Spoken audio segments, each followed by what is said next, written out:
This is Abe Freetanzer from cinemadailyus.com, and I'm so thrilled to be speaking with Himesh Patel about Station 11. How are you today? Good, thank you. Yeah, I'm well. Wonderful. Can you tell me about the experience of working on this show and what attracted you to originally? What attracted to me was initially the pilot episode that I got sent when the audition came through. And I was just blown away by it. It was such a wonderfully written pilot. And I was really excited to sort of know more about the story, but also play the character of Jeevan, which I found really exciting. And then I read the book and was sort of blown away by the book and then yeah, I auditioned for it. Before I auditioned, I had a conversation with Patrick Somerville, the showrunner, and Hiro Murai, who directed episode 1 and episode 3. And they sort of gave me an idea of what they were going to be doing with the show, how it would differ from the book, and their plans specifically for Jeevan as a character. And yeah, all that just added to my excitement. And then I auditioned, and then I was offered the role, and then it went from there. What was most starkly different between the book and the pilot? I think it was the importance of the relationship between Jeevan and Kirsten, the decision to sort of make it the central relationship in the show, ultimately the sort of heart of everything, and the reason in a way that everything happens from that point onwards. And and then sort of how that develops and what we get to see of Jeevan and his life after that initial meet. I think Matilda Lawler is really phenomenal. What was it like starting out and building a relationship with her over the course of the show? Yeah, I agree with you. She really is phenomenal. It was just a pleasure, really, from the first screen test where we met. She stood out heads and shoulders above anyone else, and it was just one of those where someone's sort of born to play a role. Where everyone else was perfectly great as well, but she just had that something in terms of playing that role. And then what you realize is that it was that to some extent, that sort of intangible sort of something, but I think also then hard work. She's clearly a very hard worker. She's very committed to her craft, and that meant that I didn't feel that I was working with a child actor. I felt like I was working with just another actor who was on the same level, who understood everything, and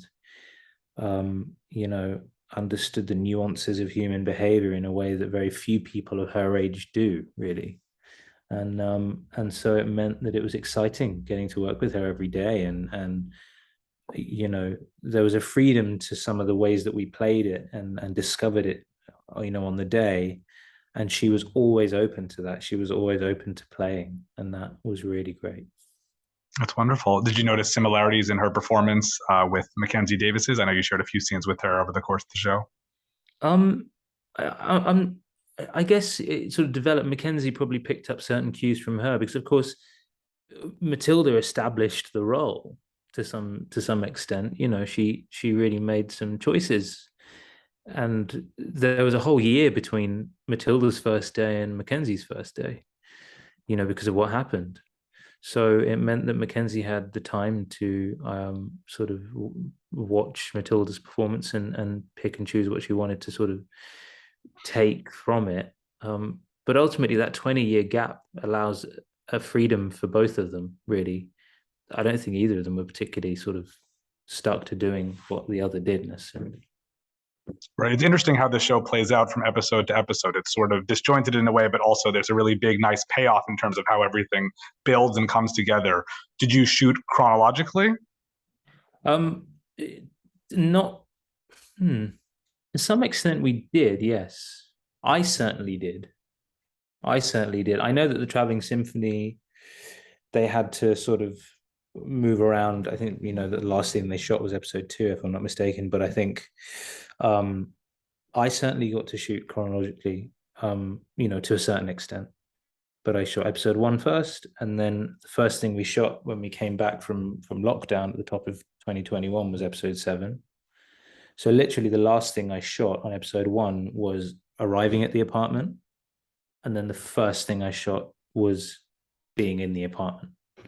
And there was this strange thing that happened where like that whole year of COVID, and I had a kid, and like everything changed. It just disappeared, and I was back at work on the next day, you know. And then I went from there and shot episode 9 in a fairly chronological order, and then episode 10. So yeah, I was quite lucky. I think I did get to shoot in order largely. Was there something all too real about shooting this show about a pandemic during a pandemic? At times, I think if I'd been shooting episode 1 during the pandemic, then it would have been very strange, and I'm sure that episode 1 probably would have turned out a bit more different than it did. Um, and perhaps you know episode 3 as well. I wasn't in episode 3. I can't speak to that, but those are the 2 episodes that veer closest to sort of the epicenter of everything, and just by sheer sort of fluke, those were the 2 episodes that were shot before the pandemic. So we had the sort of the material that maybe would have been difficult to mine through had we done it post COVID, had been shot pre COVID, and then everything else was about, in terms of episode 7, the sort of immediate aftermath, but in a very personal way. So it didn't feel like we were mining through, you know, the really dark stuff that would have been happening outside of the apartment. Though it also sort of comes to the apartment at the end there.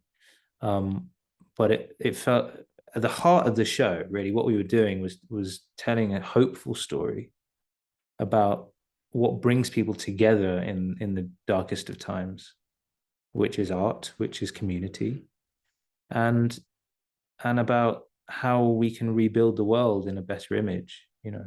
And so it felt like there was a lot of joy. Actually, there was a lot of hope. There's humor in the writing at times, you know, which was really lovely.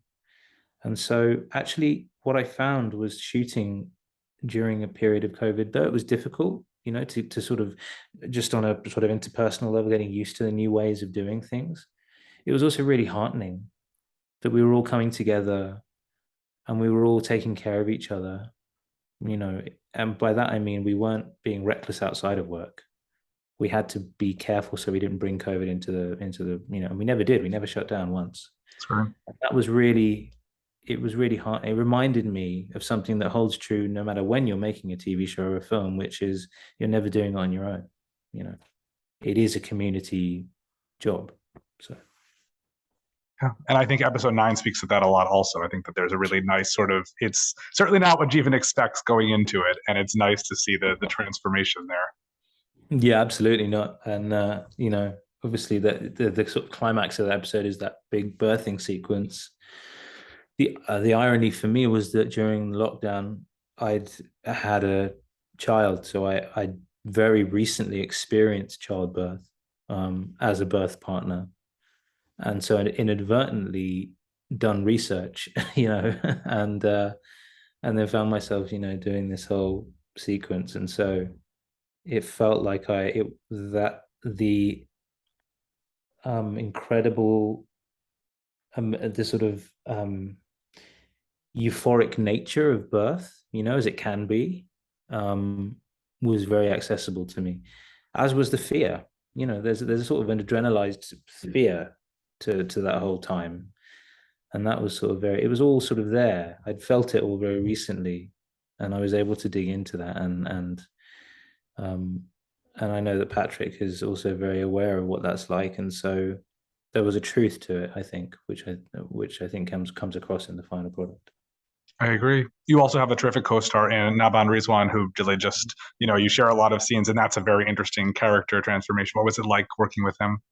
He's great. You know, we'd met a couple of times before we were cast together, and so it felt like we didn't have to get to know each other particularly. We did, you know, we were a lot closer now, obviously, but it just felt like there was a shorthand of some sort there already. And he's just so brilliant. He's so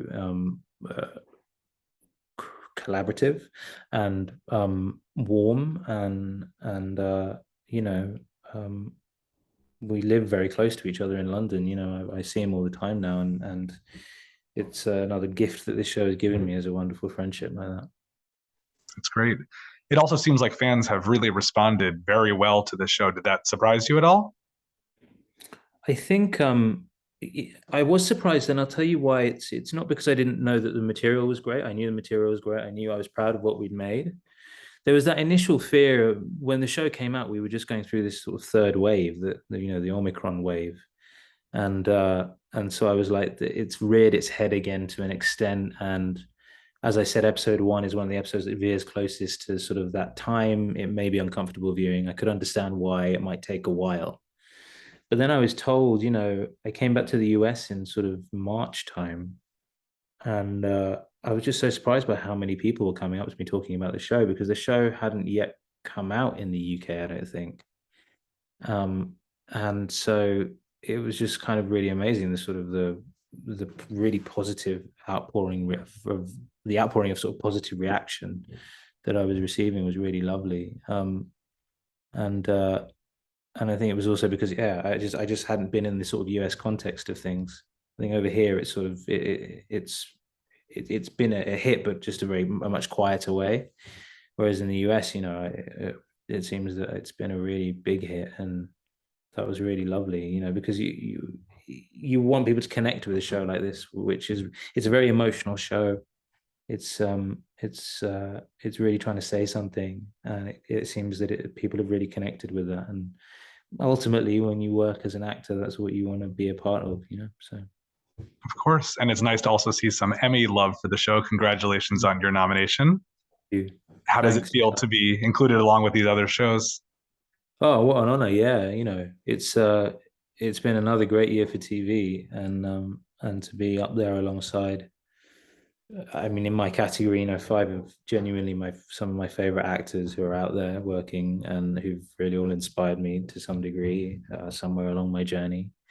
It's I'm just so honored to be counted alongside them and alongside some great shows. And I'm really thrilled for the others from Station 11 who got nominations, and it's all so well deserved. Yeah, it's a real thrill. That's great. I also want to ask you about another role of yours that you had, which I'm sure was a very different experience, and that was on Avenue 5. Mm, I'm sure yeah. that, can you talk to me about the experience of being part of that show? Yeah, I mean, it was so fun. I've been a huge fan of Armando Iannucci's work for years. The Thick of It is one of my all-time favorite shows, and so when that opportunity came along, and again, I auditioned and then I got the part, and I was just so thrilled to sort of be a part of it, and working with the actors I got to work with on that. Josh Gad, of course, and Zach Woods, who I was really blown away by. His ability to improvise was just astounding to me. Susie Nakamura, who's a really good friend now, and just some really brilliant actors, and they're still friends. I still see them, though I'm not in season two. But it was a great time. I learned a lot, and I learned that I have a lot to learn when it comes to sort of comedy and improv, and it's something I'd love to hone again at some point. That's great. What do you have coming up?